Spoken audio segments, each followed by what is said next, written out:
성경에 이처럼 어려움을 경험한 사람들 이야기가 참 많이 나오는데 대표적인 사람이 있다면 욥일 겁니다. 온전하고 정직하여 하나님을 경외하며 악에서 떠난 사람. 이렇게 악에서 떠나고 이렇게 경외하고 그러면 환란이 없을 것 같은데, 그런데 이상하게 생각지도 않은, 전혀 맞지 않는 환란을 경험합니다. 신앙적으로 인간적으로 완벽했는데 사랑하는 아내도 있었고 자녀도 7이나 아들 7, 딸 3을 뒀었는데 당대 거부였고, 이유도 모른 채 어려움을 당합니다. 모든 것을 잃어버립니다. 재산도 자녀도, 심지어 자기 아내조차 그를 저주하게 이르렀고, 거기 자기 몸은 악창이 나서 상했고, 욥기서 2장 7절 보면 그 발바닥에서 정수리까지 종기가 났다. 아주 괴로움이 극에 달합니다. 외부적인 요인도 있지만 내부적으로도 마음적으로도 평안을 유지할 수 없는, 이미 기쁨을 다 빼앗긴 그런 모습입니다. 이런 것은 굉장한 심한 추락, 밑으로 떨어지는 것 같은 그런 모습을 우리가 볼 수 있는데, 이런 추락을 경험한 사람이 오늘 본문에 소개되고 있는데 나오미입니다. 끝없는 추락을 경험합니다. 그가 추락하는 과정을 좀 이렇게 세분화시켜서 보면, 첫 번째 추락은 서서히 떨어지는 것 같은 느낌을 받습니다. 하강곡선이죠. 추락을 결혼한 그날서부터 모압으로 이동한 시기를 말한다고 한다면, 하나님은 나의 기쁨입니다, 이렇게 얘기했던 이름값대로 살지 못하고 기쁨을 빼앗기기 시작합니다. 경건한 부모의 신앙을 그가 본받았어야 되는데 사실은 본받지 못한 것 같습니다. 그녀의 이름은 어머니에 의해서 또 부모님에 의해서 주어졌지만 부모님으로부터 직접적인 신앙은 그다지 그에게 영향을 주지 못한 것 같습니다. 어떻게 그런 말을 할 수 있을까? 엘리멜렉과 결혼한 것을 보면 이것이 우리가 생각한 대로 진짜 하나님이 짝조진 결혼일까 싶을 정도로 어려움을 이제 겪습니다. 엘리멜렉 자체가 하나님의 뜻을 찾지도 않고 순종하지도 않는 사람이었습니다. 나오미가 만일 그런 남자를 지아비로 선택했다면 그의 신앙도 거기 못지 않다는 거죠. 엘리멜렉과 나오미는 신앙이 누구 한 사람이라도 특출난 게 아니라 그 시대에 맞는 아주 전형적인 보통 사람들입니다. 소견에 오른 대로 행했던 그 흐름 속에 있었던 사람입니다. 그래서 경건한 부모 밑에서 성장했지만 부모로부터 받은 영향보다는 그 당시에 흐르고 있었던 세상의 흐름, 이제 사람이 자기 각자 소견에 오른 대로 행했던, 여기에 더 큰 영향을 받고 살았던 사람입니다. 만일 그렇지 않다면 하나님의 뜻을 고려하지 않고 살아가는 그런 남자를 지아비로 선택하지 않았을 것이고, 또 여자에게 지아비의 선택에 있어서는 말할 수 없이 중요한데, 이유는 그 당시로 본다면 앞으로 살아가는 동안 운명을 결정하기 때문입니다.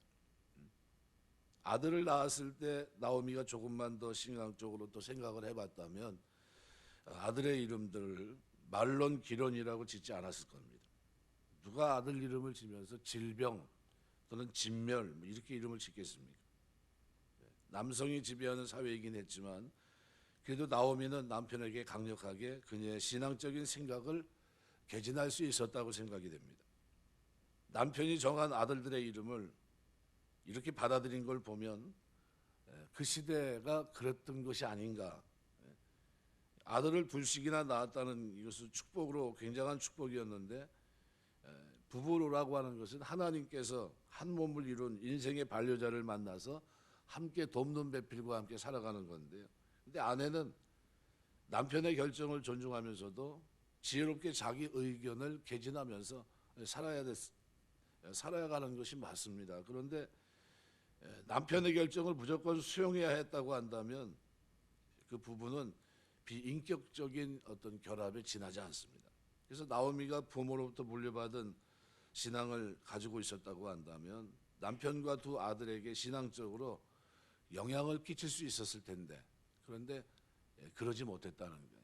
무슨 얘기냐면요, 우리 신앙생활하면서 나 스스로 신앙을 부모로부터 물려받은 신앙을 유지할 수 있는 여러분 되시길 주의 이름으로 축원합니다. 이게 빼앗기게 되면요, 이게 추락입니다.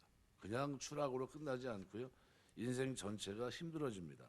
나오미가 남편 엘리멜렉의 결정을 아무런 조건 없이 받아들인 경우, 이런 경우도 결국은 추락했기 때문이에요. 그것이 문제가 되지 않았다는 겁니다.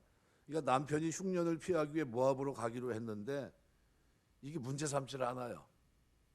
문제 삼아야 되는데 싸워야 될 일이고 가지 말아야 될 일이거든요. 근데 엘리멜렉에 있어서는 그 일생일대 최악의 결정이었고, 나오미 편에서 볼 때는 일생일대에 있어서 최악의 순종이었습니다. 가지 말아야 될 것을 가고 있는데 거기에 어떻게 해요? 아무 말 없이 순종하고 쫓아가고 있었던 거죠. 나오미는 아내이자 돕는 배필로 두 아들의 어미로서, 그죠? 남편의 잘못된 결정을 말려야 했습니다. 근데 나오미는 아무런 방해도 없이 추락의 길로 들어섰던 거예요. 쉽게 말하면 넓은 길로 들어간 겁니다. 편안한 길, 좁은 길이 아니라 하나님 울타리 속에 흉년이 들었으면 회개하고 그 자리에 있어야 되는데 그러지 않고 그 자리를 떠난 겁니다. 두 번째 추락을 많이 생각한다면 모압으로 간 겁니다. 모압으로 간 것이 왜 추락의 길일까? 엘리멜렉이 얼마 지나지 않아서 죽었기 때문입니다. 끝났어요. 그 결정이 잘못됐다는 것을 하나님이 보여주신 거거든요. 그래서 1장 3절은 이렇게 표현합니다. 나오미의 남편 엘리멜렉이 죽고 나오미와 그 두 아들이 남았으며. 그러니까 엘리멜렉이 죽고, 그죠? 이렇게만 표현하지 않고요, 나오미의 남편 엘리멜렉이 죽고 이렇게 묘사합니다. 그러니까 지금 누구의 추락을 강조하고 있냐면요, 엘리멜렉보다도 나오미의 추락, 나오미가 남아있다. 그래서 5절에도 남편, 두 아들과 남편 뒤에 남았더라 이렇게 표현하고 있어요. 남아있다, 남아있다. 굉장한 어려움이죠.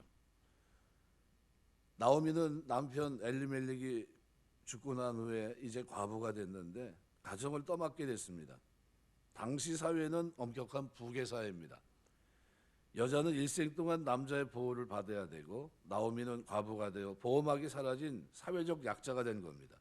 이 과부는 그 당시로 본다면 법정 증언자도 될 수가 없었습니다.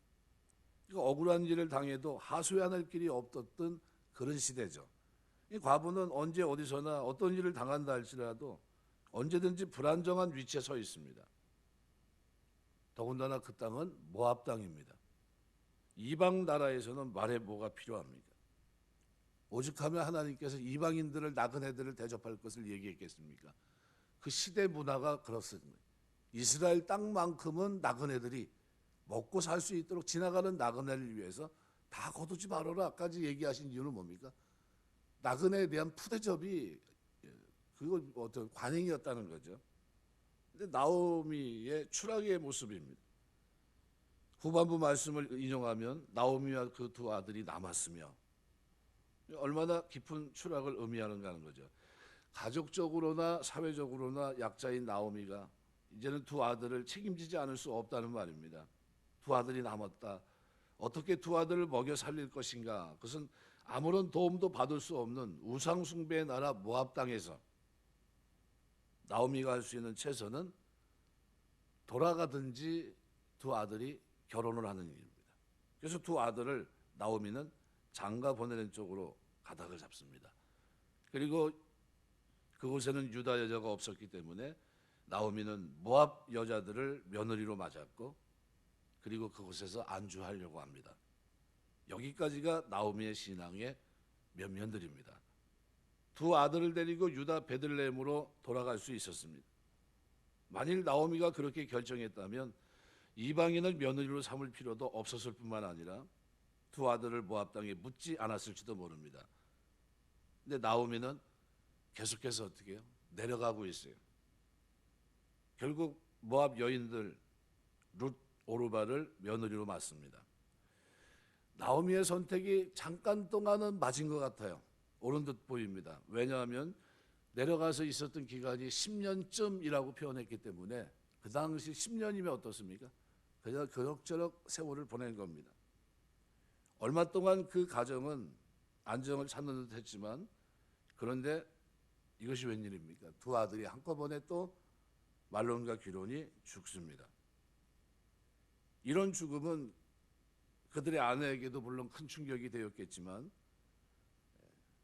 베들레헴을 떠나왔던 나오미에게 있어서는 너무나도 큰 충격입니다.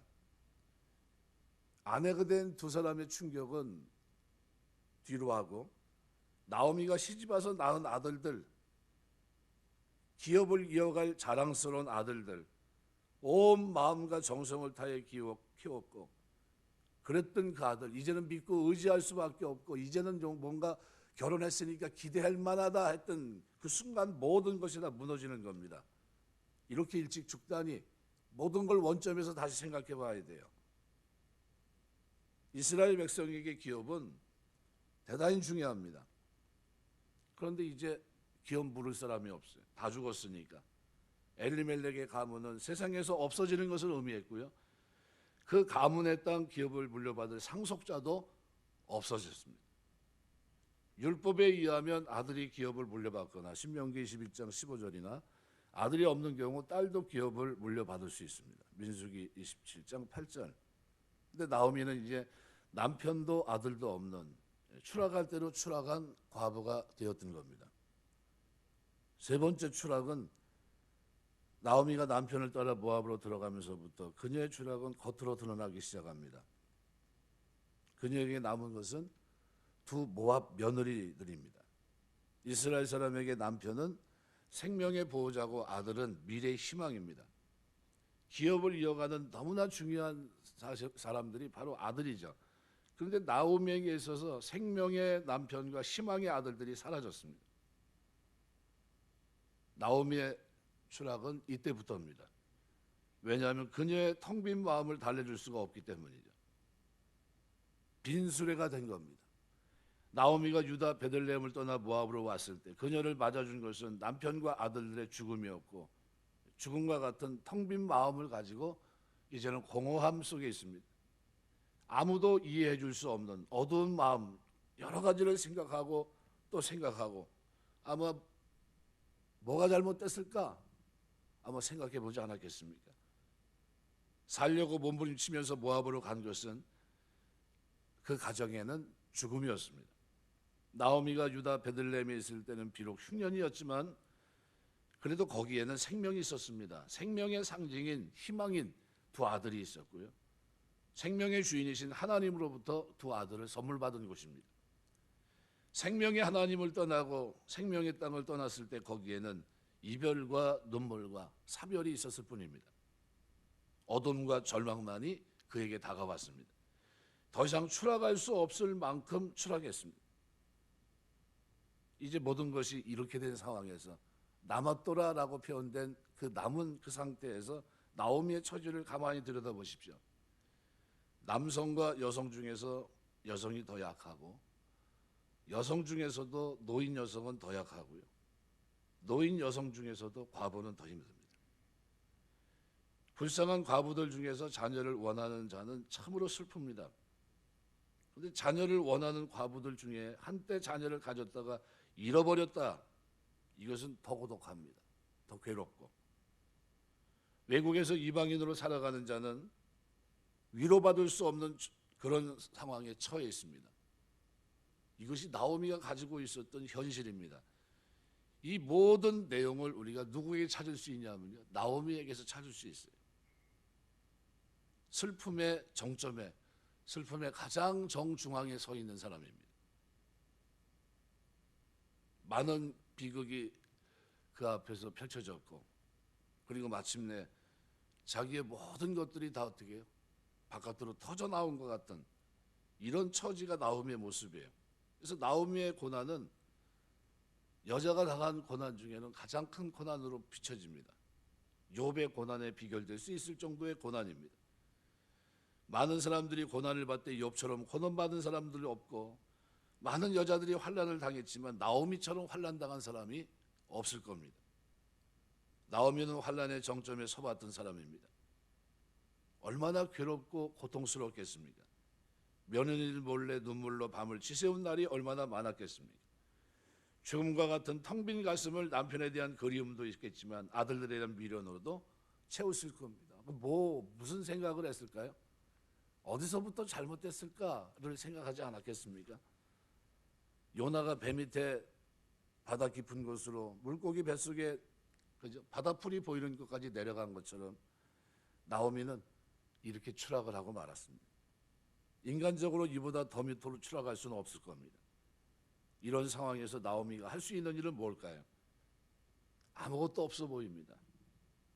다만 떠나온 고향이 머리에 떠올랐을 것이고, 그리고 부모님과 함께 거했던 유다 베들레헴 땅이 생각났을 것이고, 부모님이 그 앞에 보여줬던 신앙을 아마 그가 생각했을 겁니다. 부모가 믿고 가르쳤던 여호와 하나님에 대한 신앙이 드디어 그 마음속에 이제 꿈틀꿈틀댑니다. 그래서 6절서부터 읽어보시면요, 여호와 이름을 찾는 장면이 굉장히 많이 나옵니다. 부모 믿고 가르쳤던 여호와 하나님에 대한 신앙을 그가 이제 생각하게 됩니다. 비로소 내가 얼마나 교만한 존재였는가를 깨닫게 되었고, 사람이 나오미처럼 더 이상 인간적으로 의지할 것이 없어졌을 때 그때 그가 생각할 수 있는 것이 있는데, 첫 번째는 사람의 한계입니다. 이게 이렇구나. 우리 능력이 이거밖에 없는구나. 이 방법은 이 잘못돼서 어떻게 수습할 방법이 없구나 하는 거죠. 그리고 또 하나는 하나님의 실존입니다. 하나님은 살아계시는 분이구나라는 거죠. 그리고 세 번째는 사람이 그 하나님을 떠났다는 사실이죠. 그리고 그가 결론을 내린 것은 뭡니까? 하나님 앞으로 다시 돌아가야 되겠구나. 이런 추락 속에서 나오미가 옳게 결정한 일이 있다면 다시 돌아가야 되겠다는 거죠. 그래서 6절서부터 보면 모압 지방에서 여호와께서 자기 백성을 돌보셨다는, 양식을 주셨다는 얘기를 듣고 이제 다시 돌아가려고 합니다. 말씀을 맺겠습니다. 신앙생활은 우리가 부모로부터 물려받은 유산, 이것이 내 삶에 얼마만큼 적용이 되느냐에 따라서 내 삶에서 때로는 추락할 수도 있지만 때로는 이겨나가는 힘이 될 수도 있습니다. 살아가면서 우리 자녀들에게 하나님 앞에서 살아가는 삶을 가르치게 되시길 주의 이름으로 축원합니다. 반드시 보여주셔야 되고요, 넘어져도 일어날 수 있도록 도와주셔야 됩니다. 넘어졌거든요. 실패했고요. 이것은 소망이 전혀 없는 거고요. 웬만한 사람 같으면요, 자기 생명을 끊을 겁니다. 하나님은 생명을 끊으라고 한 게 아니에요. 어떻게 하라고요? 하나님 앞에 돌아오라는 겁니다. 하나님 앞에 돌아가야 됩니다. 기쁨을 회복할 수 있는 자리, 찬송을 부를 수 있는 그 자리로 돌아가야 돼요. 그래서 유다 베들레헴이란 의미는 대단히 의미가 있어요. 우리가 신앙생활하면서 우리의 신앙의 가장 정점에 서 있는, 우리가 교회 생활을 할 때 그것은 뭐 하는 곳입니까? 하나님의 생명의 떡이 있고 거기 뭐가 있습니까? 찬송이 있는 곳이에요. 내 삶의 터전에 내 가정이, 우리 부모님들이 신앙생활하는 그곳에 뭐가 있어야 됩니까? 찬송과 말씀이 있어야 됩니다. 마찬가지로 우리가 살아가는 동안에도 유다 베들레헴이 상징적으로 우리에게도 찬송과 말씀으로 내 속에 변함없는 아름다운 기쁨을 유지할 수 있는 그런 삶의 근원이 돼야 돼요. 이름은 멋있게 졌습니다. 엘리멜렉, 나오미, 신앙 안에서의 이름이었지만 그러나 삶은 엉뚱하게 살아갔습니다. 우리가 살아가면서 하나님, 내가 이름에 맞는 삶을 살아갈 수 있도록 도와주옵소서. 우리 부모님의 기대에 부응할 수 있도록 도와주시고, 하나님 품 안에서 내가 그 하나님 안에서 기쁨을, 그 하나님이 나의 왕임을 내가 인식하며 그 앞에 살아갈 수 있도록 붙들어 주옵소서. 우리 부모님들이 그렇게 살아간 것처럼 내가 그렇게 살고 나의 자녀들도 그 기쁨을 잃어버리지 않도록 하나님 주의 말씀 안에 세워주옵소서 기도하시고, 그런 은혜와 복이 저와 여러분의 믿음 생활 속에 또 하나님을 섬기며 살아가는 동안에 아름다운 모습으로 왕이신 하나님 앞에 기쁨을 누리는 삶으로 주어지게 되시길 주의 이름으로 축원합니다. 기도하겠습니다.